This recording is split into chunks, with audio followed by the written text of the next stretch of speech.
नमस्कार. आज मी तुमच्यासाठी घेऊन आलेली आहे कमी मसाल्यामधली झणझणीत अंडा करी. त्यासाठी सुरुवातीला कढईमध्ये मी टाकलेले आहे 2 बारीक चिरून घेतलेले कांदे. त्यानंतर इथे मी घेतलेले आहे काही मसाले. त्यामध्ये आहेत थोडेसे मिरे, 4 मसाला विलायची, अगदी छोटा असा खोबऱ्याचा एक घेतलेला तुकडा आणि अगदी 2 ते 3 छोटे छोटे कलमीचे तुकडे.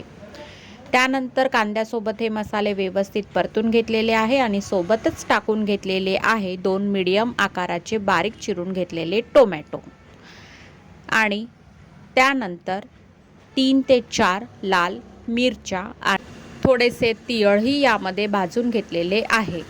त्यानंतर अशा पद्धतीने हा मसाला थंड झाल्यानंतर आपल्याला त्याची बारीक अशी पेस्ट तयार करून घ्यायची आहे. कढईमध्ये घेतलेले आहे मी थोडंसं तेल. इथे मी शेंगदाणा तेलाचा उपयोग केलेला आहे, त्यामुळे नक्कीच तुमच्या भाजीच्या चवीमध्ये फरक पडेल.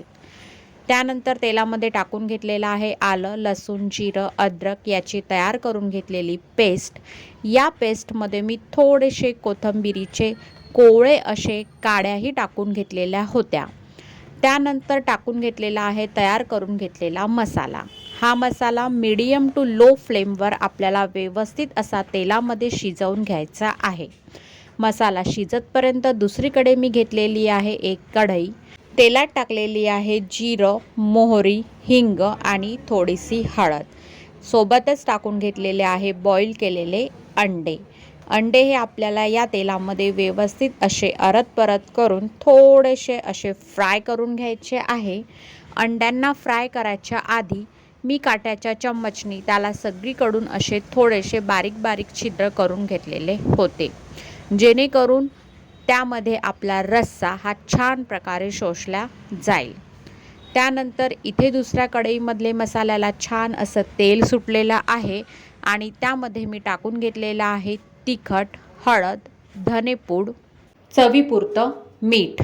तिखट मीठ व्यवस्थित मसाल्यामध्ये शिजल्यानंतर आणि पुन्हा मसाल्याने अशा पद्धतीने तेल सोडल्यानंतर त्यामध्ये टाकून घेतलेला आहे गरम पाणी. अशा पद्धतीने रस्स्याला उकळी आल्यानंतर तो रस्सा टाकून घेतलेला आहे फ्राय केलेल्या अंड्यांमध्ये आणि शेवटी टाकलेली आहे बारीक चिरून घेतलेली कोथिंबीर आणि कसुरी मेथी.